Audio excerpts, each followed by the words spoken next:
Te invitamos a comprometerte mes a mes y apoyar al DFI, Docencia Final Internacional. Tu donación es nuestro salario. Que Dios te bendiga. Nuestro cuarto video, nuestro cuarto tema que estamos dando respecto a la naturaleza de Dios, respecto a la eterna deidad o Trinidad divina. Vamos a analizar cada texto, cada rincón de la palabra de Dios donde claramente se nos enseña el desarrollo, el ministerio, la operación, la presencia, el protagonismo de las tres grandes personas que conforman la deidad. De igual manera vamos a ir desmantelando algunas falsas nociones, interpretaciones, vamos de alguna manera ir desarmando las falsas argumentaciones, las falsas interpretaciones que muchos hermanos nuestros lamentablemente cada vez son más, están confundidos respecto a este tema, se han dejado impresionar, ¿verdad?, por falsos maestros que intentan mostrarnos como nueva luz, algo que realmente es una antigua falsa luz. Esto es conocido en términos religiosos, en términos teológicos como herejías. Y luego vamos a, y me adelanto con esto, a una primicia, voy a generar un video que se va a denominar Contingencia 30, en el cual me voy a tomar unos 40 minutos para explicar las argucias o las estrategias que usan nuestros hermanos herejes o hermanos confundidos antideidad bíblica para poder de alguna manera persuadir o convencer, o por lo menos confundir a nuestros hermanos cristianos, especialmente de la fe adventista. Así que vamos a dedicar ese video Contingencia 30 para desenmascarar 3 o 4 solamente como ejemplo de las astutas, pero también básicas argumentaciones que ellos usan o estrategias para poder confundir. En realidad, la estrategia básica es la confusión. Ellos apelan a la confusión, ¿verdad? Y también vamos a analizar los peligros que conllevan justamente el adoptar estas posiciones que son tantas, como puntas tienes un erizo, como siempre digo. Porque ni entre ellos se ponen de acuerdo. Y es impresionante darse cuenta, y es triste, porque cuando yo me expreso de esta manera o trato de describir el modus operandi de nuestros hermanos confundidos o herejes modernos, pues no estoy diciendo que son malos hermanos, cuidado, no son malos hermanos. Muchos de ellos han creído sincera y honestamente todo este cuento que el diablo ha vuelto a resurgir. Pero lamentablemente la ingenuidad no quita que sea efectivamente maliciosa sus interpretaciones o sus doctrinas. Y es nuestro deber, pues, reafirmar al remanente en los pilares de la fe cristiana universal. No solamente se está socavando lo que nosotros llamamos los pilares de la fe adventista, sino que también se está socavando los pilares del cristianismo, y eso es mucho más grave todavía. Es por eso que Dios, de alguna manera, nuestro gran Dios, por medio de la persona del Espíritu Santo, está moviendo y está inquietando a muchos de nosotros para levantar bandera, para levantar defensa, y contrarrestar con la palabra de Dios los herejes y herejías que se han vuelto a reeditar como si fuese la última luz. Y van a ver ustedes, en la medida que vamos desarrollando este tema, porque esta es la cuarta transmisión. Falta mucho más todavía, estamos recién empezando este tema. Se van a dar cuenta ustedes que esto tiene una trascendencia crucial, determinante, en el sentido de que el objeto de las herejías en general, especialmente las herejías que tienen que ver con la naturaleza de Dios, con la deidad, ¿verdad?, o la Trinidad bíblica, pues tienen el siguiente objetivo. Lo han tenido, lo tienen y lo tendrán. El objetivo final de las herejías, en sus distintas variedades, matices, colores, fauna y flora de la que ellos gozan, pues tienen como objeto específicamente privar al cristiano, primero, de una conversión, segundo, de un avivamiento, tercero, participar de lo que nosotros llamamos como el fuerte pregón. El objeto de estas falsas doctrinas o de estos movimientos de reforma espurio, de avivamiento espurio, antideidad o antitrinidad bíblica, pues el objetivo es privar a la iglesia de la experiencia que necesita para pasar la crisis final que nosotros sabemos desde el punto de vista profético que tenemos que experimentar. Necesitaron los apóstoles de la manifestación plena de la persona del Espíritu Santo que descendió sobre ellos y produjo grandes dones y talentos que le permitieron realizar la obra. Bueno, el enemigo de Dios quiere impedir justamente que recibamos la lluvia tardía para terminar la obra.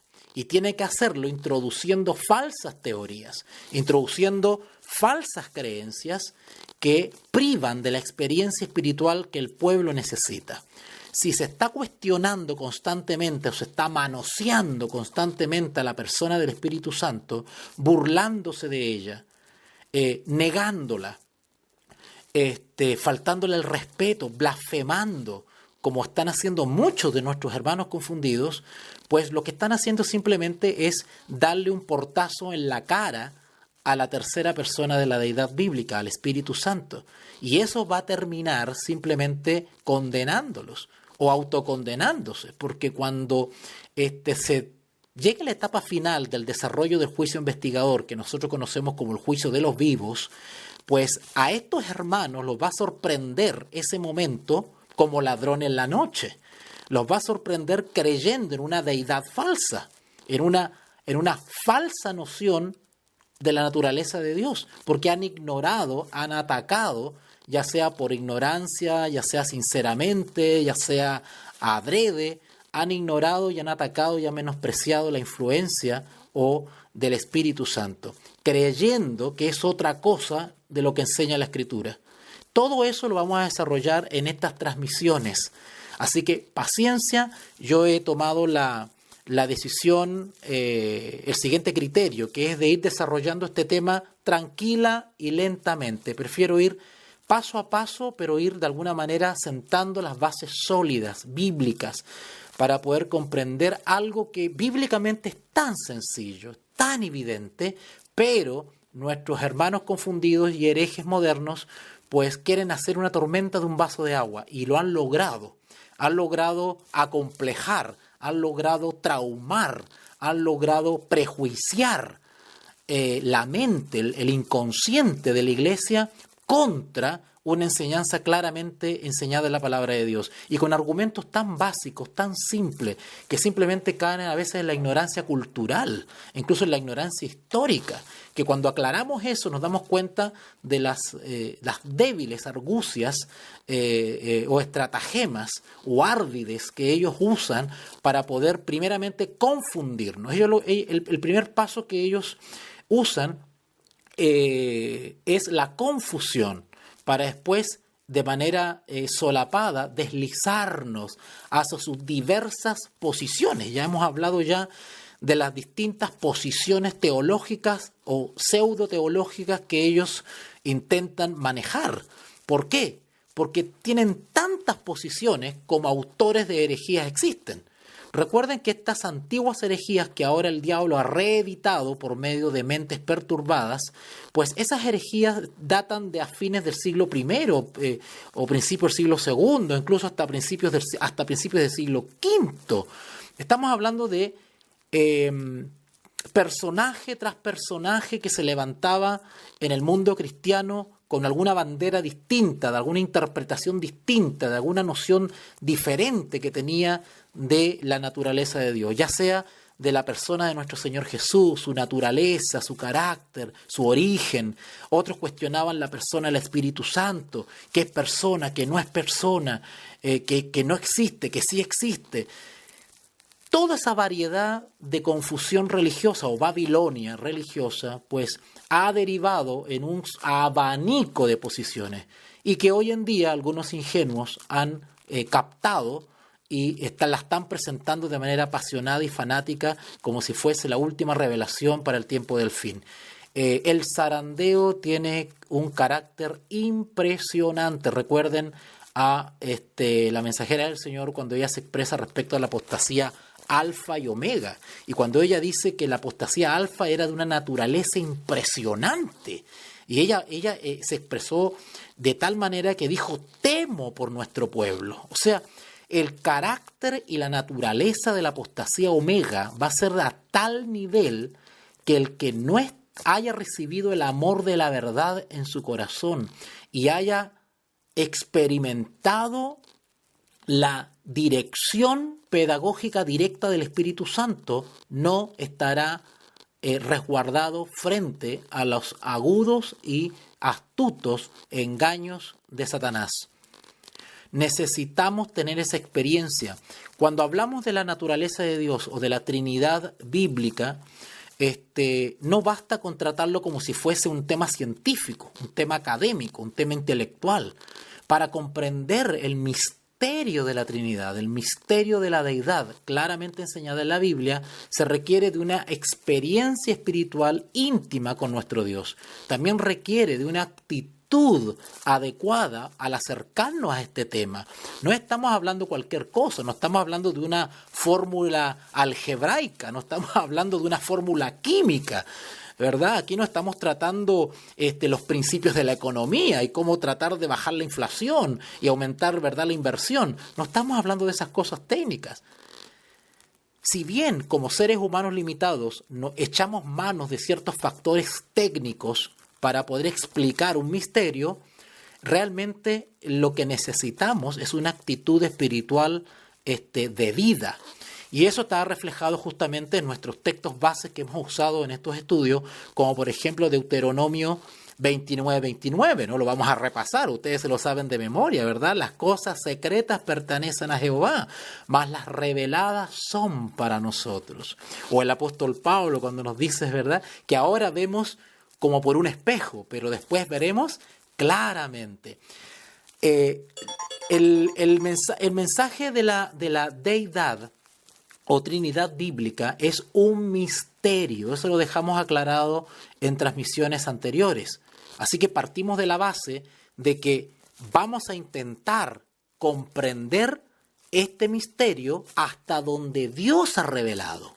No vamos a ser soberbios y traspasar esa frontera, ese límite que Dios nos ha establecido.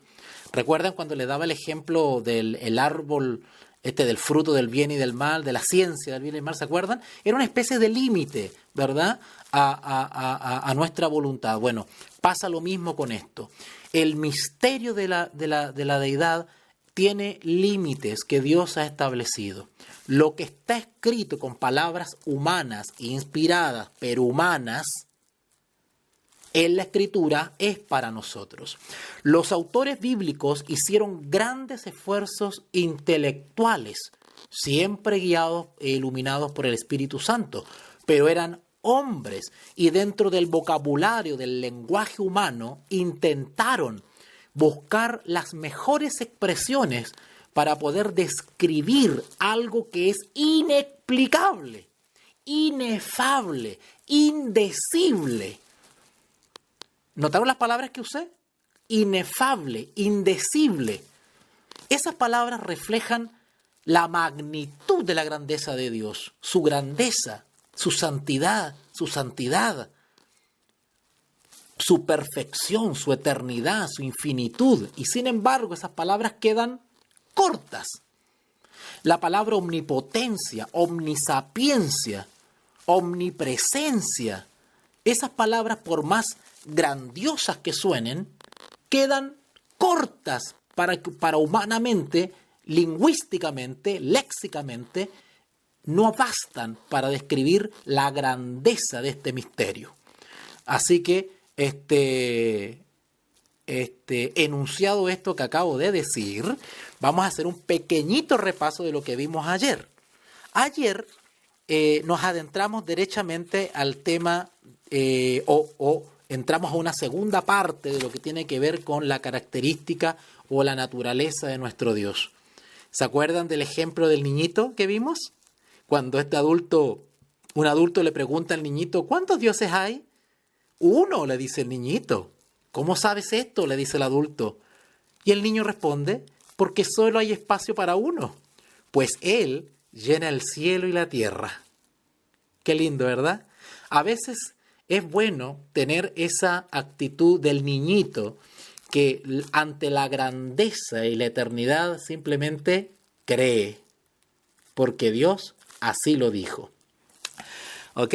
Así que vimos que Dios es uno. Sentamos como una base doctrinal escrita en toda la Escritura, que Dios es uno. Y vimos varios versículos bíblicos, entre ellos el versículo estrella, que no solamente era enseñado entre los hebreos, sino que también el mundo cristiano ha sostenido y defiende celosamente. Ese texto, ¿recuerdan que lo leímos allá en Deuteronomio capítulo 6, versículo 4? Cuando decía, oye Israel, Jehová tu Dios, Jehová uno es. Y vimos otros versículos similares a este, donde la Biblia confirma, incluso vimos textos del Nuevo Testamento, donde incluso el mismo Señor Jesús citaba justamente esta nota tónica de la Escritura de Deuteronomio 6.4, donde tanto el Antiguo Testamento como el Nuevo confirman este pilar fundamental de la fe cristiana de que Dios uno es. Oye Israel, Jehová tu Dios uno es. ¿Ok? Sin embargo, también es un pilar fundamental del cristianismo el intentar comprender de cómo este Dios que es uno también está constituido por tres personas. Ese es la piedra de tropiezo en la cual están cayendo miles y miles y miles de hermanos cristianos o ex hermanos cristianos que se han alejado de la palabra de Dios para creer que han aceptado una nueva revelación, un nuevo evangelio, porque tropiezan en eso. Al no encontrar una explicación racional a este misterio de las tres personas de la deidad, ¿verdad? Pues comienzan a elucubrar explicaciones y comienzan a experimentar un hiperracionalismo. ¿Okay? Ya voy a dedicar a explicar eso del racionalismo y cómo usar la razón, porque efectivamente el excesivo racionalismo pues lleva justamente a eso, ¿okay? A forzar la Escritura intentándola dar una respuesta que la Escritura no ha dado sobre la naturaleza de Dios. Pero también recalcamos, y vamos a verlo eso, recalcamos ayer también, de que Dios sigue siendo uno, siempre ha sido uno y siempre será uno. Pero a pesar de que Dios es uno, también tenemos que reconocer que Dios es uno, pero también hay más de uno que es Dios. ¡Wow! Parece que los metí en aprieto, ¿verdad? Todas estas expresiones y esta manera de expresar que estoy señalando, pues se han teñido de un prejuicio. Pero cuando los explicamos por medio de la palabra de Dios, queda claramente desenrollada esta madeja. Nosotros creemos en un Dios, Jehová uno es. Por lo tanto, estamos afirmando la unicidad de Dios. Nosotros creemos en un Dios verdadero. Sin embargo, parte de su naturaleza, parte de su deidad, también es la pluralidad. Es decir, este Dios único, ¿verdad? Este Dios único tiene una pluralidad. Hay más de uno que también es Dios. Y sin embargo, no son tres dioses, es un Dios. Estoy tratando de explicar con manzanitas para que nuestra mente pueda, de alguna manera limitada, poder comprender esto. ¿Ok? La pluralidad de Dios, que es una característica de su naturaleza, de la naturaleza de la deidad, pues tiene estas hermosas características inexplicables, este misterio, que como un Dios también puede ser plural. Y cuando digo plural, estoy diciendo que este único Dios, ¿verdad? También más de uno que también es Dios. Y sin embargo no son tres dioses, sino que es uno.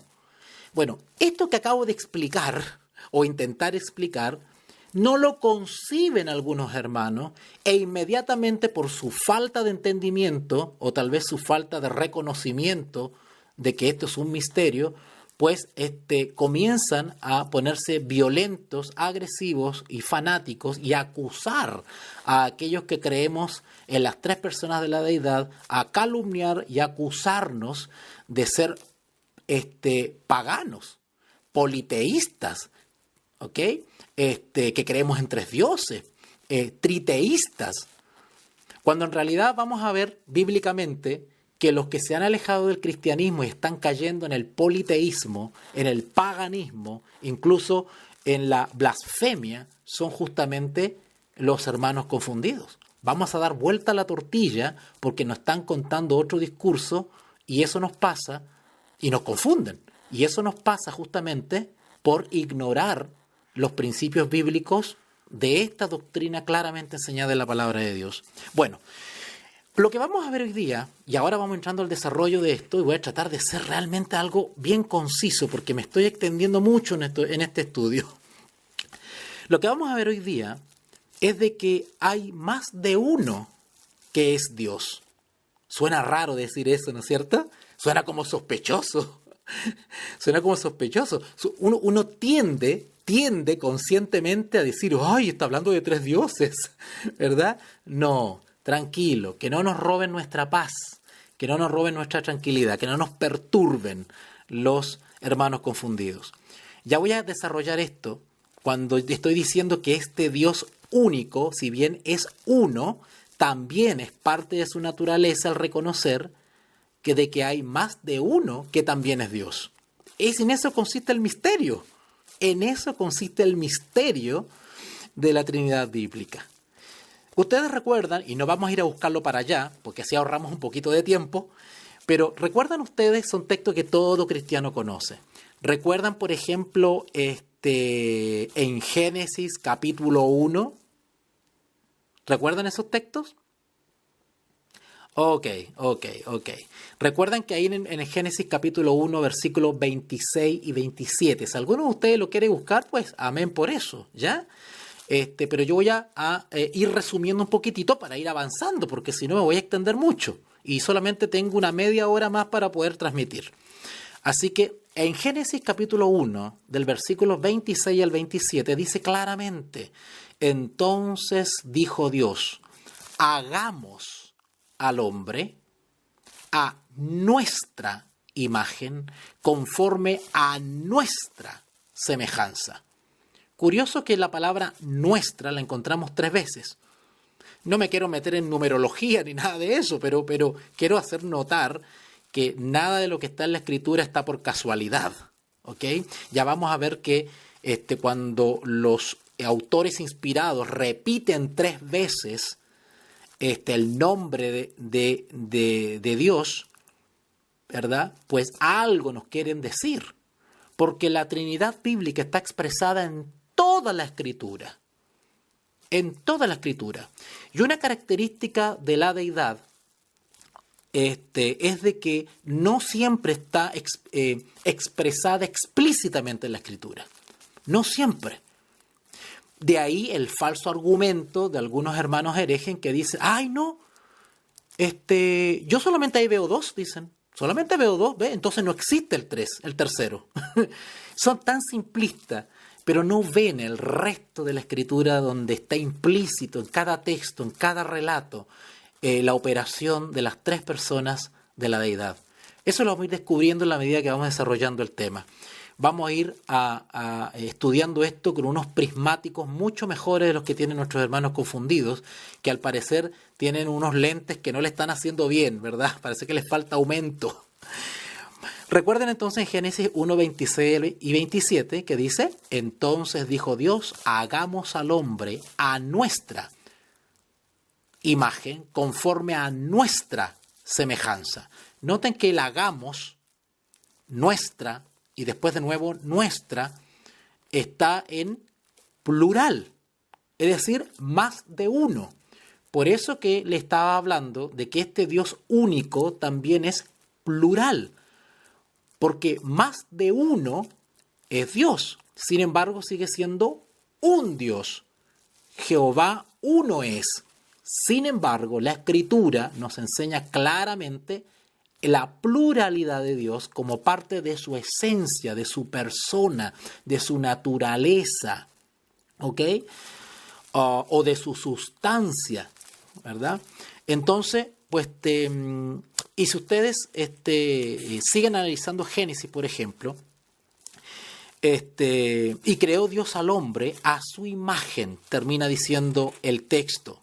Ahora, las palabras que he resaltado como hagamos, nuestra, pues muestran que Dios es uno, pero no está solito.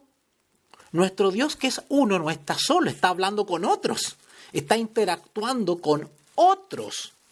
La palabra otro es otro término que también se usa incluso en el Nuevo Testamento para señalar algo distinto, otro, diferente al que se está refiriendo, otro. Cuando dice hagamos a nuestra, pues Dios no está solo, está en comunión con otros en un mismo propósito. Los versículos, estos que acabo de mencionar de Génesis, enfatizan, y de hecho en esos versículos está justamente, están insertos estos principios, tanto la unidad como la pluralidad de Dios. Yo creo que ustedes se empiezan a familiarizar con este vocabulario. Ahora usted me va a decir, y ese es otro argumento básico, simploide, que usan nuestros hermanos confundidos o herejes, y dicen, ay, pero la palabra pluralidad no está en la Biblia. Hermano, eso es de una ignorancia increíble. Yo a veces cuando escucho ese tipo de argumentos, escucho con mucho cariño a los hermanos, porque se basan en algo tan básico como decir, no, pero que la palabra pluralidad no está en la Biblia, así que por lo tanto Dios no es plural. ¿Ah? No hay una tercera persona, ¿verdad? Dios es uno y basta. No hay tres personas. Y se cierran, eso se llama fanatismo. ¿Y por qué está mal esa actitud? Porque dentro del lenguaje humano, dentro del léxico humano, dentro de del vocabulario limitado que tenemos los seres humanos, de alguna manera, Dios nos ha dado esa capacidad intelectual para poder, con palabras limitadas y finitas, explicar un misterio al cual no existen palabras para describirlo. Volvemos a lo mismo, ¿se dan cuenta? Entonces, al mismo tiempo que ellos atacan por ignorancia el hecho de que uno intente explicar la deidad con palabras que no están en la Escritura, no quiere decir que esas palabras que no están en la Escritura contradicen lo que está en la Escritura.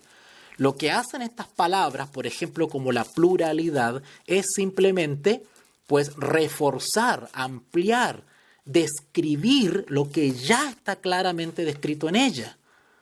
¿Vale? Es un principio. Ok. Por ejemplo, pues, los textos de Génesis que acabamos de leer están describiendo justamente tanto la unidad como pluralidad de Dios. ¿Ya? Y si ustedes avanzan unas páginas más ahí en el Génesis, en el capítulo 3, el versículo 22, Génesis 3, 22, ustedes se van a dar cuenta ahí, qué hermoso lo que está ahí. Dice, y dijo Jehová Dios, ¿ok? Y dijo Jehová Dios, ¿cuántos hay ahí? Uno, ¿verdad? Ahí se está declarando la unidad de Dios o la unicidad de Dios. Jehová uno es. Y dijo Dios. 2 puntos. He aquí el hombre es como uno de nosotros, la pluralidad de Dios. Dios no está solo en la obra de la creación. Él no estaba solito. Participaban otros que también son Dios. y sin embargo Dios sigue siendo uno. ¿Ok? Ok. Y descendió Jehová y dijo Jehová, descendamos. Estoy leyendo Génesis capítulo 3, versículo 22, donde dice, he aquí el hombre es como uno de nosotros. Si avanzan un poquito en Génesis capítulo 11, versículos del 5 al 7. Si gustan, anoten. Pasa que yo no estoy buscando en la Biblia porque si no me voy a extender mucho. Quiero hacer un poquito más breve el estudio, ¿ya? Hacerlo más conciso. Pero anoten ahí Génesis capítulo 11, versículos del 5 al 7. Y ustedes van a leer lo siguiente. Y descendió Jehová. Más adelantito. Y dijo Jehová, descendamos, otra vez en plural, más de uno. Descendamos. ¿Notaron? Vamos a ir para allá mejor. Vamos a Génesis capítulo 11. A ver, vamos a tomar un minuto, pero para ir para allá y leerlo textualmente como está ahí. ¿Ya? Génesis capítulo 11, del versículo 5 al 7. Dice así, Génesis 11, del 5 al 7. Está hablando, por supuesto, del tema de la Torre de Babel. Y descendió Jehová para ver la ciudad. Descendió Jehová. Jehová uno es. Y la torre que edificaban los hijos de los hombres. Y dijo Jehová, uno es, ¿verdad? Jehová uno es.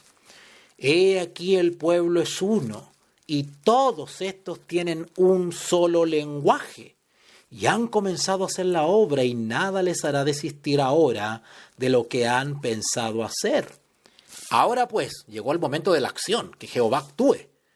Y dice, descendamos y confundamos, en plural, allí su lengua, para que ninguno entienda el habla de su compañero. ¿Ok? Solamente hay un Dios en todos estos pasajes. ¿Vale? Todo esto que acabamos de leer, solamente hay un Dios, describe a un Dios. ¿Ok? Y sin embargo, este Dios que es uno, habla en plural. Habla como en compañía de otros. Hay más de uno que es Dios. Así fue que siglos más tarde Isaías oyó a Jehová decir, si ustedes van a Isaías capítulo 6, versículo 8, Isaías capítulo 6, versículo 8, mejor los voy a buscar acá para leerlos textualmente, ¿ya? Isaías capítulo 6, versículo 8. Si ustedes ven el contexto, está hablando de la visión y el llamamiento de Isaías. Después dice así, Isaías 6, 8. Después oí la voz del Señor que decía, ahora va a hablar el Señor, uno es, ¿ok? ¿A quién enviaré? ¿Y quién irá por nosotros? Notan que el que habla es un Dios. Y sin embargo se expresa en plural. ¿Ok? Entonces respondí yo, o sea, Isaías, heme aquí, envíame a mí. Isaías iba en representación de los tres grandes poderes de la deidad bíblica. ¿Vale? Ahora, la profecía de Isaías reveló algo impresionante y lo podemos ver en otros lugares. Porque Dios le dijo a Israel que el Señor daría una señal, que sería un hijo nacido de una virgen. Esos versículos parece que se nos olvidan a veces y no le hemos tomado la debida atención. Si ustedes van a Isaías capítulo 7, ahí más adelantito, 7:14, dice así. Isaías 7:14. Por tanto, el Señor mismo os dará señal. He aquí que la Virgen concebirá y dará a luz un hijo. ¿Notaron? Hermano, estamos leyendo el Antiguo Testamento y ya hemos leído textos donde Dios no está solo. habla en plural. ¿Ok? Bueno, y aquí en este versículo comenzamos a descubrir quiénes son los otros. Isaías 7:14. Por tanto, el Señor mismo os dará señal. El Señor, cuando dice Señor, está hablando de Jehová. Uno es. He aquí que la Virgen concebirá y dará a luz un hijo. Otro. ¿Y cómo se llamará? Emanuel. ¿Y qué significa Emanuel? ¿Qué significa Emanuel? Dios con nosotros. A este otro que se iba a manifestar entre los seres humanos en un tiempo futuro, porque este es un texto mesiánico que anuncia el nacimiento del Mesías, de Jesús de Nazaret. Y a Jesús se le llama, por inspiración de Dios, se le llama o se le da el nombre de Dios también. Dios. Si este hijo no fuese Dios, sería una blasfemia. Sin embargo, por la fe creemos que este hijo es Dios que iba a venir al mundo. ¿Se dan cuenta que ya tenemos ya a los otros? Por eso que Jehová, en los textos anteriores que leímos, se expresa en plural, porque Él nunca estuvo solo en la obra de la creación y desde la eternidad, porque es nuestro Dios único. Sin embargo, hay más de uno que es Dios, porque una característica de la naturaleza de la deidad o de nuestro Dios creador es que también tiene una pluralidad. ¿Ok? Ok. Vamos asimilando todas estas expresiones, ¿vale? Si ustedes van a Isaías 9, vamos más adelantito, vamos a quedarnos pegados un poquitito en Isaías. En Isaías capítulo 9, versículo 6, Isaías capítulo 9, versículo 6, dice así. También esto es parte de una profecía mesiánica. Cuando ustedes leen el contexto de Isaías 9, está hablando del nacimiento y el reinado del Mesías. Hermanos, estamos viendo textos que se escribieron con siglos de anticipación antes del nacimiento de nuestro Señor Jesús. Y sin embargo, podemos ver expresiones claramente descritas respecto a la pluralidad de Dios. ¿Ok? Dice así el versículo 6, Isaías 9:6. Porque un niño, o sea, el Hijo, Emanuel, que está anunciado en el capítulo anterior, porque un niño nos es nacido. Esto ya estaba profetizado, ¿verdad? Hijo nos es dado. El principado sobre su hombro, y se llamará su nombre admirable, consejero, Dios fuerte, Padre eterno. No solamente a este niño que iba a nacer, o sea, nuestro Señor Jesús, se le llama Emanuel, Dios con nosotros, sino que se le llama Padre eterno. ¡Wow! Príncipe de paz, consejero, Dios fuerte. No solamente Dios con nosotros, sino Padre eterno y Dios fuerte. ¿Se dan cuenta ahora que la Biblia enseña ese principio de la pluralidad? Hay más de uno que también es Dios y sin embargo sigue siendo uno, porque Jehová Dios uno es. ¿Ok? ¿Cómo entender eso? ¿Cómo entender eso? Bueno, quienes no aceptan que esto es un misterio que escapa a nuestra racionalidad, pues justamente cometen el error de traspasar esos límites, y es por eso que los tenemos hoy día simplemente apostatados del cristianismo, creyendo que todavía son cristianos. Interesante. ¿Ok? Ahora, ¿cómo podría Dios enviar a Dios? ¿Cómo podría Dios enviar a Dios si no hubiera más de una persona que fuese Dios? ¿Verdad? Si comenzamos un poquito a racionalizar esto, diríamos, ok, nació un niño que la Escritura le dice que es Dios, Padre eterno, Dios fuerte. Entonces, ¿cómo? Quienes afirman que Dios solamente es uno, y se van a ese extremo que es uno y no puede ser plural, entonces, ¿quién es el Hijo? ¿Es Dios? Sí. Bueno, ¿y el Padre dónde quedó? ¿Se dan cuenta este misterio? Ahora, derivado de esta pequeña reflexión que hice, han derivado una cantidad de interpretaciones increíbles. ¿Han escuchado ustedes el famoso Arrio? El famoso Arrio, los arrianos. Bueno, ellos tenían un problema justamente con la naturaleza del Hijo, porque se metían en estos versículos y no concebían, no podían humanamente entender cómo en nuestro Dios único, oh Jehová, Israel uno, oh Israel, Jehová uno es. Y después resulta que nace un niño en Belén y la Biblia, por inspiración divina, le atribuye los títulos de Padre eterno, Dios fuerte, Príncipe de paz.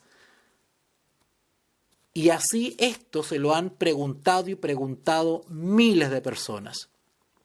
Y al no aceptar lo que la Escritura claramente dice, pues comienzan justamente a elucubrar interpretaciones y nociones privadas de lo que dice la inspiración. ¿Ok? Sin embargo, no debemos olvidar los versículos de Isaías que acabamos de leer.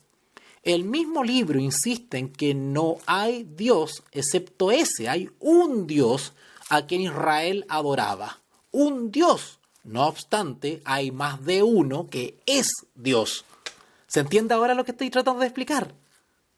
Hay un Dios. No obstante, la misma Escritura nos enseña que hay más de uno que también es Dios. ¿Verdad? En este caso, el niño que había de nacer. De modo que el Antiguo Testamento nos habla de Dios ungiendo a Dios. ¿Cómo es eso? Dios ungiendo a Dios. Claro, porque Dios, la palabra Dios, Padre, también se le aplica a nuestro Señor Jesús. Si ustedes ven en Salmo 45, vamos para allá. Salmo 45, ahí se me perdió, vamos para allá. Salmo 45, miren qué lindo. Salmo 45, versículos 6 y 7. Salmo 45, versículos 6 y 7. Dice así: Tu trono, oh Dios, es eterno y para siempre. Cetro de justicia es el cetro de tu reino. Has amado la justicia y aborrecido la maldad. Por tanto, te ungió Dios, el Dios tuyo, con óleo de alegría más que a tus compañeros. Ungió, el ungido. Vuelvan al versículo 6. Tu trono, oh Dios. ¿Saben a qué se está refiriendo el autor bíblico cuando dice acá, oh Dios? Tu trono, oh Dios. ¿Saben a quién se le está atribuyendo ese oh Dios? Al Hijo, al Mesías, a Jesús. Volvamos a leer. Tu trono, oh Dios, es eterno y para siempre. Cetro de justicia es el cetro de tu reino. Has amado la justicia y aborrecido la maldad. ¿Notaron que estos son, por decirlo así, actitudes o sentimientos que comparte tanto el Padre como el Hijo? El hecho de amar la justicia y aborrecer la maldad también eran parte del carácter de nuestro Señor Jesús. O son, perdón, parte del carácter de nuestro Señor Jesús. Y note lo que dice después.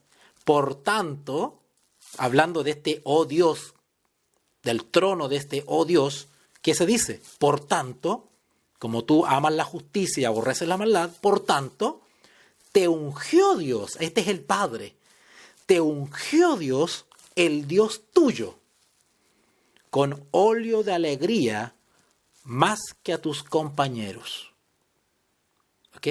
Yo sé que para algunos estos textos son desconocidos, nunca lo habían leído o nunca lo habían analizado, pero tómense la libertad de ir a cualquier comentario bíblico y van a confirmar lo que estoy explicando, ¿ya? Es bueno que tengamos el factor sorpresa, el factor novedad, ¿verdad? El factor asombro. Es bonito eso porque eso nos lleva justamente a gozarnos en la palabra de Dios por las expresiones y estamos extrayendo el mensaje de la deidad en cada texto.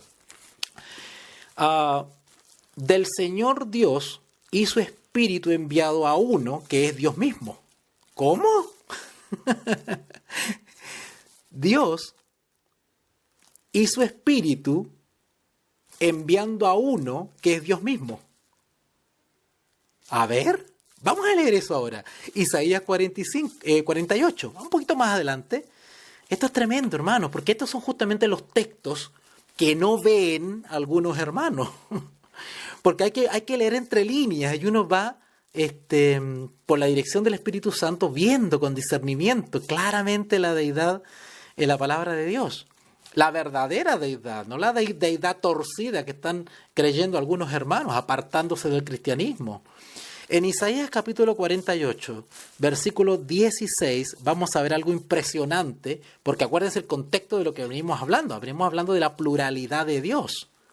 Hagamos al hombre a nuestra semejanza. Y estamos analizando algunos textos donde están apareciendo, ¿verdad? Estamos desarrollando justamente la pluralidad de Dios. Así que vamos a ver eso, porque ya vimos al principio que Dios es uno, pero ahora estamos viendo bíblicamente que también hay una pluralidad.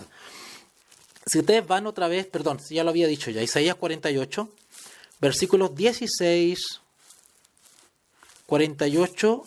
estoy en Salmo, perdón, hermano, me perdí un poquito aquí. Isaías 48, versículos 16 y 17, pero vamos a leer del 13 mejor, ¿ya? Isaías 48, 13, para que podamos entender el contexto.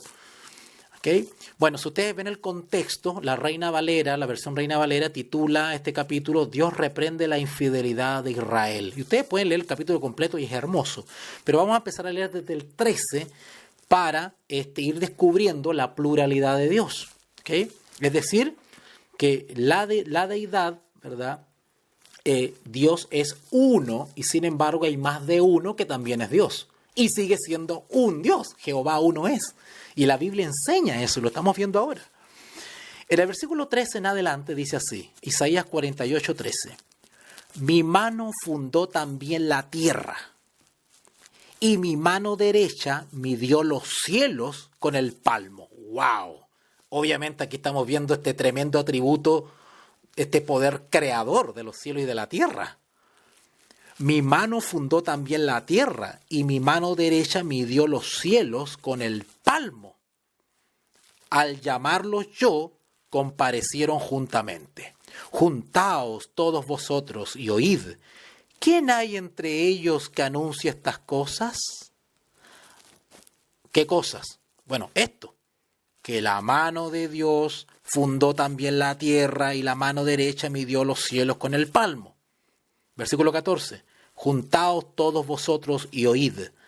¿Quién hay entre ellos que anuncie estas cosas? Aquel a quien Jehová amó, noten, aquel, ya van a ver ustedes quién es este aquel a quien Jehová amó, ejecutará su voluntad en Babilonia, y su brazo estará sobre los caldeos. Yo hablé, y le llamé, y le traje, por tanto será prosperado su camino. Y ahora viene el 16 y el 17, que es el que quiero que analicemos. Acercaos a mí, oíd esto. Noten ahora, pongan atención. Desde el principio no hablé en secreto.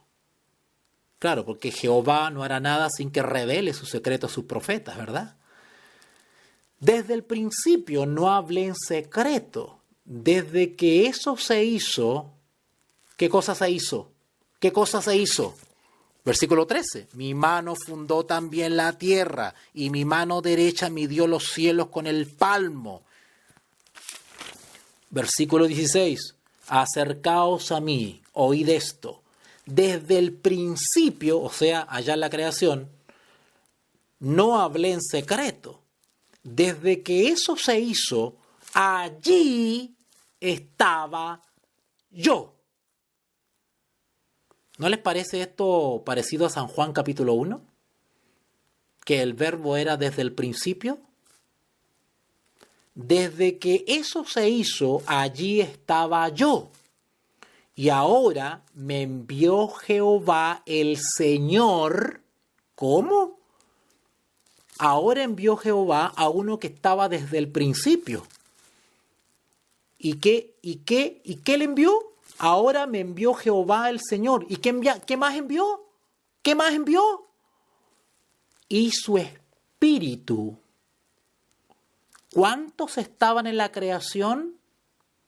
Y que gatilló las expresiones de hagamos a nuestra. Si ustedes van a cualquier comentario bíblico, se van a dar cuenta de quién estamos hablando acá en el versículo 16, hermanos. Está hablando de Cristo. Espíritu. ¿Cuándo se cumplió esta profecía? Ahora me envió Jehová el Señor y su espíritu. ¿Notaron que hablamos que Jehová uno es? Pero también hay profecías que hablan de otro, el Hijo que había de nacer, Emanuel, Dios eterno, Padre, Príncipe de paz. Y resulta que ahora entra en escena también el Espíritu. Isaías capítulo 11, vamos para allá. Isaías capítulo 11, versículo 2. Vamos a retroceder un poquito. Para el que no le quedó claro. Gócense en la palabra de Dios. No dejen que nadie nos perturbe, hermanos. No se dejen confundir. Esto es tan lindo, es tan hermoso que no tiene por qué perturbarnos. Esto tiene que, al contrario, traernos gozo a nuestro corazón de conocer más y más a nuestro Dios de la palabra. ¿Vale? Esto debería provocar en nosotros un avivamiento espiritual, una consagración, un asombro al conocer como nunca antes al Dios eterno en el cual hemos depositado nuestra fe y nuestra vida. Bueno, vamos a Isaías capítulo 11. Isaías capítulo 11, versículo 2. A ver qué dice. Isaías capítulo 11, versículo 2. Si ustedes se fijan en el contexto de Isaías capítulo 11, también está hablando del reinado del Mesías. Son profecías mesiánicas donde se está hablando de otro. ¿Ok? Se está hablando del Hijo, de Emanuel, del Padre eterno. ¿Ok? En el fondo, ¿qué estamos haciendo con estos textos? Estamos describiendo lo que dije al principio, la pluralidad de Dios. ¿Se dan cuenta que no hay que tenerle miedo a estas palabras? Son palabras humanas que Dios nos ha dado la capacidad intelectual de poder desarrollar para describir, para enseñar, para ser verdaderos maestros de la palabra y poder de alguna manera pues enseñar en algo hasta donde se puede el misterio de la deidad. ¿Ok? Bueno, el versículo 2 dice así, Isaías 11, 2. Podríamos leerlo completo, pero vamos a ir justamente donde tenemos que ir nomás. Y reposará sobre él. ¿Quién es él? Jesús, el Mesías que habría de venir. Él, y reposará sobre él, ¿qué cosa? El Espíritu de Jehová. Quiero explicar otra vez esta expresión de Espíritu de Jehová que nuestros hermanos confundidos o herejes modernos tergiversan, malinterpretan. Esto del Espíritu de Jehová simplemente es un nombre bíblico que se le da al Espíritu Santo. Eso es todo. Ahora, ¿cómo lo malinterpretan nuestros hermanos confundidos? Que como dice el Espíritu de, el de lo entienden, lo entienden no como lo entienden, lo interpretan que es de origen. El origen del Espíritu es el trono de Dios, ¿verdad? Ese es el origen, de ahí viene el Espíritu, porque es Dios quien lo da, quien lo otorga, quien lo envía. ¿ok? Solo que nuestros hermanos confundidos despersonalizan este espíritu, porque nuestros hermanos desconocen la personalidad, las características personales que tiene este espíritu que viene de Jehová. Hay otra expresión bíblica en el Nuevo Testamento que dice el espíritu de Cristo. Entonces dicen, ay, ve, no hay un tercero, no hay una tercera persona que integra la deidad, sino que es el mismo Cristo, dicen ellos. ¿Verdad? Entonces aquí tendrían que decir, no, es el Padre mismo, ¿verdad? Porque también al Espíritu Santo se le llama Espíritu de Jehová, Espíritu de Cristo. Pero eso no quiere decir, ¿verdad?, que no existe el Espíritu como persona. Lo que pasa es que ellos, el Espíritu, al no tener cuerpo físico o forma física, o en otras palabras, al no hacerse carne, o actuar no en carne, entonces ellos desconocen que sea una persona. O sea, para que sea persona, ¿verdad?, tiene que tener o haber tenido cuerpo físico. Ese es el enredo que tiene esta gente. Pero aquí en la Escritura, y vamos a ver muchos más textos, donde en toda la Biblia, desde Génesis hasta Apocalipsis, se describe la operación y el ministerio del Espíritu Santo, si bien no tiene forma física, pero actúa y opera como una persona. ¿Verdad? Es una persona. Ok, dice el versículo 2, Isaías 11:2, y reposará sobre él, sobre el Mesías, el Espíritu de Jehová. Claro, dice de Jehová porque es Jehová quien lo envía. Esa es la procedencia, eso quiere decir esa expresión, la procedencia. ¿Okay? Espíritu de sabiduría y de inteligencia, espíritu de consejo y de poder, espíritu de conocimiento y de temor de Jehová. ¿Ok? Noten que dice sabiduría, inteligencia, consejo, poder, conocimiento y temor de Jehová. ¡Qué hermoso! Son todos atribuciones o dones que el Espíritu de Dios, el Espíritu de Cristo, el Espíritu de Jehová, el Espíritu Santo, el Consolador, los 7 Espíritus, la lluvia temprana y tardía, proporciona al que por la fe lo recibe. Todo aquel sobre el cual es derramado el Espíritu de Jehová, pues manifiesta los frutos de la presencia del Espíritu, que es sabiduría, inteligencia, consejo y poder, conocimiento. ¿Se acuerdan que en Hechos capítulo 1 se da la promesa de qué? ¿Se da la promesa de qué? Del Espíritu. Y como resultado del Espíritu, ¿qué le iba a pasar a la iglesia? ¿Iba a recibir qué? Poder. ¿Se acuerdan que cuando los apóstoles llenos del Espíritu Santo hablaban con poder y persuadían y la gente se sorprendía cómo estos pescadores hablan así con tanto poder? Porque el Espíritu Santo les daba sabiduría, les dio las capacidades que no tenían. Dice conocimiento, temor de Jehová.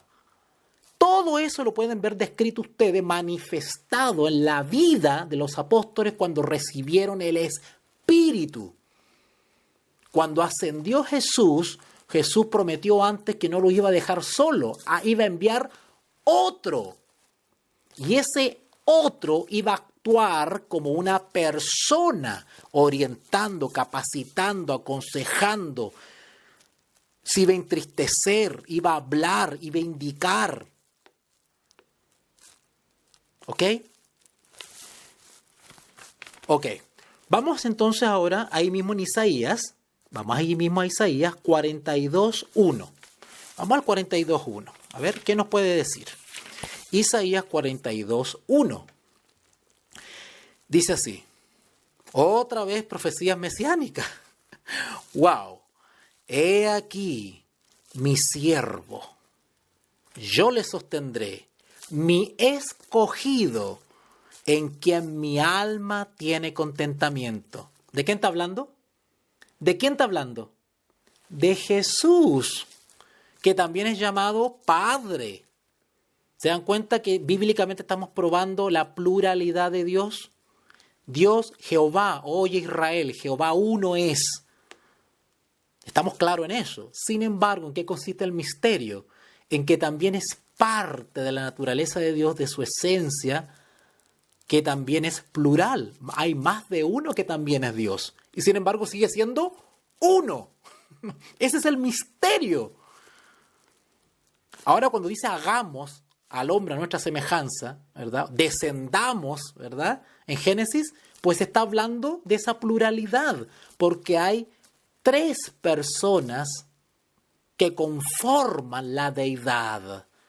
Está claramente enseñado en la Escritura. Isaías 42, 1. He aquí mi siervo, yo le sostendré, mi escogido, en quien mi alma tiene contentamiento. ¿Recuerdan que esta expresión también se pronunció cuando Jesús estaba en el Jordán? ¿Recuerdan? Ok. ¿Qué dice? ¿Qué más dice? He puesto sobre él mi espíritu, él traerá justicia a las naciones. ¿Notaron? ¿Notaron la pluralidad de Dios ahí? ¿Notaron? El problema radica, la confusión de nuestros hermanos radica en el mal entendimiento que tienen de la expresión el Espíritu de Jehová, el Espíritu de Cristo. Pondré sobre él mi espíritu. Automáticamente al entender mal esa expresión, despersonalizan o ignoran a un tercero que es parte de la deidad.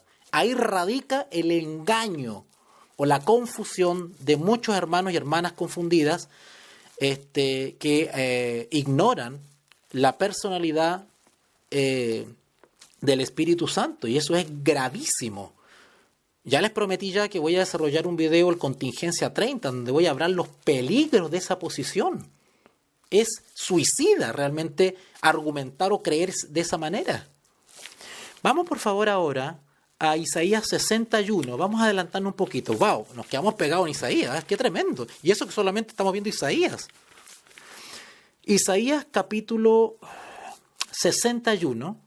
Isaías 61, versículos 1 al 3. Vamos a Isaías 61, versículos del 1 al 3. Dice así: también palabras proféticas que tienen su correspondencia en el Nuevo Testamento. Versículo 1. El Espíritu de Jehová, el Señor, está sobre mí. Quiero agregar un poquito más a esto de la expresión Espíritu de Jehová, ¿verdad? Que tan mal tuercen y entienden nuestros hermanos confundidos. Cuando dice el Espíritu de Jehová, simplemente está diciendo algo que toda la Escritura enseña. La plena deidad, las 3 personas que conforman la deidad, provienen de un mismo lugar, de una misma fuente, por decirlo así, de un mismo Dios. Lo que está diciendo simplemente la expresión el espíritu de quiere decir que no viene de Isis, no viene de Horus, no viene de Buda, no viene de Krishna, no es cualquier espíritu, no es un espíritu inmundo, no es un espíritu falso, sino que es el espíritu del Dios verdadero. Esa es la procedencia. Cuando dice Espíritu de Jehová, está señalando la procedencia. Sin embargo, algunos malinterpretan esto y vuelvo a repetir, lo despersonalizan al Espíritu. Impresionante. Yo no sé cómo entienden estas personas esto. Dice así, versículo 1. Isaías 61, 1. El Espíritu de Jehová, el Señor, está sobre mí. ¿Notaron? Porque me ungió Jehová. De hecho, estas palabras están mucho más ampliadas en Mateo capítulo 3. Porque en el capítulo 3 de Mateo está mucho más delimitada en las 3 personas de la deidad. ¿Se acuerdan cuando dice que el Padre habló del cielo, desciende el Espíritu y Jesús está en el Jordán? O sea, ahí está mucho más clarito que este texto que estamos leyendo, pero ambos se complementan, solo que el de Mateo es mucho más clarificador que este de Isaías 61:1, pero estamos hablando del mismo texto, de la misma profecía. el Espíritu de Jehová el Señor está sobre mí, porque me ungió Jehová. Claro, este Jehová es Dios Padre que está en el cielo y pronuncia las palabras. ¿Se acuerdan cuando dice, este es mi Hijo amado, verdad? Este es mi Hijo amado. Bueno, esto está pasando acá. El Espíritu de Jehová, el Señor, está sobre mí, porque me ungió Jehová, me ha enviado a predicar buenas nuevas a los abatidos, a vendar a los quebrantados de corazón, a publicar libertad a los cautivos y a los presos, apertura de la cárcel, a proclamar el año de la buena voluntad de Jehová y el día de la venganza del Dios nuestro, a consolar a todos los enlutados. Y el versículo 3, a ordenar que a los afligidos de Sión se les dé gloria en lugar de ceniza, óleo de gozo en lugar de luto, manto de alegría en lugar del espíritu angustiado, y serán llamados árboles de justicia, plantío de Jehová para gloria suya. ¡Qué hermoso! Si ustedes van a Mateo capítulo 3, versículo 16, que es el texto que le estaba señalando, pero lo vamos a leer igual para que ustedes confirmen, porque Mateo 3 no es más que una repetición y clarificación del texto de Isaías 61:1. Vamos a Mateo capítulo 3. Hermano, yo lo veo tan claro esto, realmente. Y vuelvo a repetir, cuando uno lee estos textos tiene que ver con la sencillez de un estudiante. Porque si estamos con esa ínfula de hiperracionalismo, ¿verdad? Es que no me cabe en la cabeza, es que hay algo más, y estamos con esas cosas, pues vamos a empezar a ver cosas que el texto no dice. Pero tenemos que ver el texto en relación con los mismos textos, ir encadenando los textos y se nos va ampliando el entendimiento. En Mateo capítulo Mateo capítulo 3, versículo 16, Mateo 3:16 dice así: y Jesús, después que fue bautizado, subió luego del agua, y he aquí los cielos se abrieron, fueron abiertos, y vio al Espíritu de Dios, ¿notaron? El Espíritu de Dios que descendía como paloma y venía sobre él. Todo este texto es cumplimiento de los textos mesiánicos que acabamos de leer ya hace unos minutos. Y hubo una voz del cielo que decía: este es mi Hijo amado en quien tengo complacencia. Dios Padre pronunciando las palabras desde su trono y enviando al otro, enviando al Consolador sobre su Hijo para ungirlo y poder dotarlo de poder, sabiduría, conocimiento, ¿verdad? Porque como Dios hecho hombre y ser partícipe de la naturaleza humana, también necesitaba ser capacitado, igual que nosotros ahora, ¿verdad? Porque compartía nuestra naturaleza humana, del Espíritu Santo para poder realizar su obra. De igual manera nosotros, en la carne, en esta naturaleza caída, necesitamos que descienda sobre nosotros este Espíritu de Dios, el Espíritu Santo, el Consolador, para poder hacer las obras de Cristo. ¿Se dan cuenta? Que el proceso y la experiencia espiritual es la misma por la cual pasó nuestro Maestro, porque Él vino justamente a darnos ejemplo. Versículo 17, Mateo 3:17. Y hubo una voz del cielo, de los cielos, que decía: este es mi Hijo amado, en quien tengo complacencia. Si ustedes van a Lucas capítulo 4, dice así. Ya me pasé el tiempo, pero bueno, yo creo que ha valido la pena. Lucas capítulo 4. Disculpen el sonido del teléfono, hermano, porque me está llamando mi mamá y no le avisé que iba a estar ocupadito. Lucas capítulo 4, versículos 18 en adelante. ¡Ay, gócense, hermano, con esto! Den gloria a Dios con esto. Miren qué lindo. Lucas 4, 18 al 21. Son palabras de Jesús. Algunas versiones bíblicas están rojito. Eso quiere decir que son palabras que Jesús pronunció. Dice así: el Espíritu del Señor está sobre mí, por cuanto me ha ungido para dar buenas nuevas a los pobres. Me ha enviado a sanar a los quebrantados de corazón, a pregonar libertad a los cautivos y vista a los ciegos, a poner en libertad a los oprimidos, a predicar el año agradable del Señor. Y enrollando el libro, le dio al ministro y se sentó. Y los ojos de todos en la sinagoga estaban fijos en él. Y comenzó a decirles: hoy se ha cumplido esta escritura delante de vosotros. Qué lindo, ¿verdad?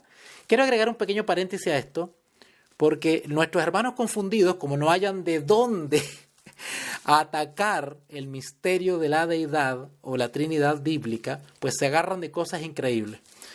No hay uno, ni dos, ni tres, ni la primera, ni la segunda, ni la tercera persona. En la Biblia no dice eso de que uno es primero, uno es segundo y uno es tercero. Miren los argumentos infantiles. Cuando estudiamos de Génesis a Apocalipsis, comenzamos a ver el desarrollo de la naturaleza de Dios de manera maravillosa. Dios creador en los cielos, pero llega un momento en que Él va anunciando el ministerio notable de su Hijo, ¿verdad? Entonces, del punto de vista de la aparición histórica, por decirlo así, Jesús es el segundo.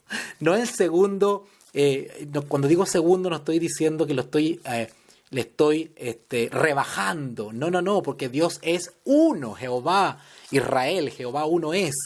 Solo que en la manifestación histórica, en el relato bíblico, pues va cobrando maravillosa manifestación, protagonismo, ¿verdad? Cada una de las personas de la deidad. Llegó un momento en la historia en que Dios se hizo carne, ¿verdad?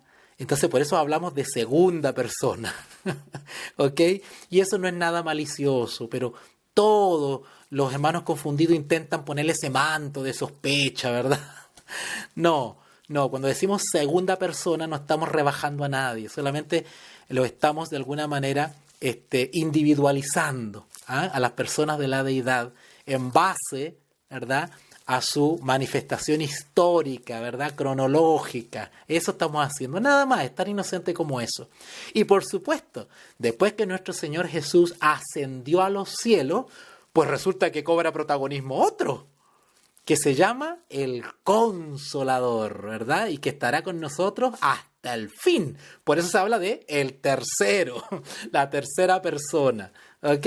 Es una manera pedagógica, es una manera didáctica, ¿verdad?, de poder individualizar a las tres personas de la deidad bíblica, ¿ya? Así que no le metan miedo, que no le metan prejuicio con cosas tan simples y tan sencillas como ese, que han resultado de tanta bendición para nuestro intelecto, para nuestra enseñanza, ¿ya? Busquemos un par de textos más y ya con eso vamos a ir cerrando la transmisión de hoy. Vamos a Juan, capítulo 1. A mí me encanta el libro de Juan, ¿eh? Déjame decirle. Juan, capítulo 1. Juan, capítulo 1. Versículos 32 y 33. Juan, capítulo 1, versículos 32 y 33. Dice así: y yo no le conocía, mas para que fuese manifestado Israel, por esto vine yo bautizando con agua. También dio Juan testimonio diciendo: vi, acá hay un testigo humano, vi al Espíritu que descendía del cielo como paloma. Juan el Bautista lo que hizo fue individualizar al Espíritu, que era distinto del Padre que estaba en los cielos pronunciando unas palabras que Juan también escuchó. ¿Ok? También dio Juan testimonio diciendo, estoy en Juan 1:32, vi al Espíritu que descendía del cielo como paloma y permaneció sobre él. Y yo le conocía, pero él que me envió a bautizar con agua, aquel me dijo, sobre quien veas descender el Espíritu y que permanece sobre él, ese es el que bautiza con el Espíritu Santo. ¡Qué hermoso! ¿Se dan cuenta que la pluralidad de Dios y las tres personas de la deidad bíblica están repartidas entre los textos? Y que solamente hay que leerlo con devoción y con amor, y están claramente ahí, saltan a la vista. Llegan a brillar, hermanos, de los versículos. Último texto, Hechos capítulo 10. Hechos capítulo 10. Hechos capítulo 10, versículo 38. Hechos capítulo 10, versículo 38. Dice así: como Dios ungió con el Espíritu Santo. ¿Notaron? ¿Notaron que aquí ya no es el Espíritu de Cristo, el Espíritu de Jehová, el Espíritu de Dios, sino que ahora es el Espíritu Santo, es el mismo? Pero acá se están nombrando dos. Yo veo dos aquí. Yo veo a dos personas que conforman la Trinidad bíblica. Como Dios ungió con el Espíritu Santo y con poder, ¿a quién? A Jesús de Nazaret. Las tres personas de la deidad. ¡Qué hermoso! Y cómo éste anduvo haciendo bienes y sanando a todos los oprimidos por el diablo, porque Dios estaba con él. Su presencia, o sea, el Espíritu de Jehová. Qué hermoso, ¿verdad? ¡Qué misterio! ¡Qué misterio! ¡Qué misterio! ¡Wow!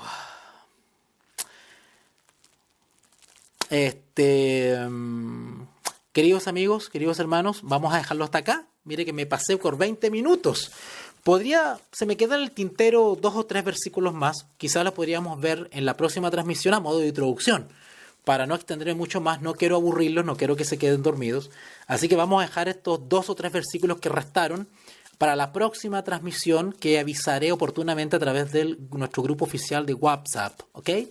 Así que, hermanos míos, yo espero que les haya gustado, que haya sido de su agrado, que de alguna manera haya ampliado su vista espiritual para ver claramente la Trinidad bíblica, este gran misterio hermoso de los tres grandes poderes del cielo que están ansiosos de poder influir de manera plena en nuestra vida. Qué lindo conocer a nuestro Dios, acercarnos limitadamente a través de la Escritura, para conocer la naturaleza de nuestro Dios, hermanos. Así que yo les ruego que me acompañen ahora a orar. ¿Vamos a orar, si les parece? Vamos a orar para darle gracias al Señor por este maravilloso estudio bíblico que va afirmando nuestra fe cristiana y no movernos hacia la confusión religiosa, hacia Babilonia. ¿Okay? Vamos a orar. Bendito y Dios Padre que mora en las alturas de los cielos, gracias Señor porque sentimos un gozo en nuestro corazón al comprender tu palabra, al entender en algo, con este lenguaje humano limitado, la maravilla de tu grandeza, la maravilla y eternidad de tu santa deidad. Padre, gracias porque hemos visto claramente entre los versículos a estas tres hermosas personas que conforman la deidad. Gracias, Padre, por aprender, por darnos a conocer estas cosas. Padre, gracias, te lo rogamos encarecidamente, que cada una de las personas que está siguiendo esta transmisión y estos estudios bíblicos puedan ver en su vida realmente una obra de transformación maravillosa, obrada por la tercera persona de la deidad, el Espíritu Santo. Gracias, Padre, por esta bendición. Gracias por la sana doctrina que tú nos enseñas en tu palabra. Protégenos. Te rogamos que nos protejas de la confusión, del zarandeo, de los árdides de los enemigos de tu religión, de tu palabra. Padre, Todo esto te lo pedimos no porque haya méritos en nosotros, sino solamente por los méritos de Jesucristo, nuestro Salvador y Rey. Amén.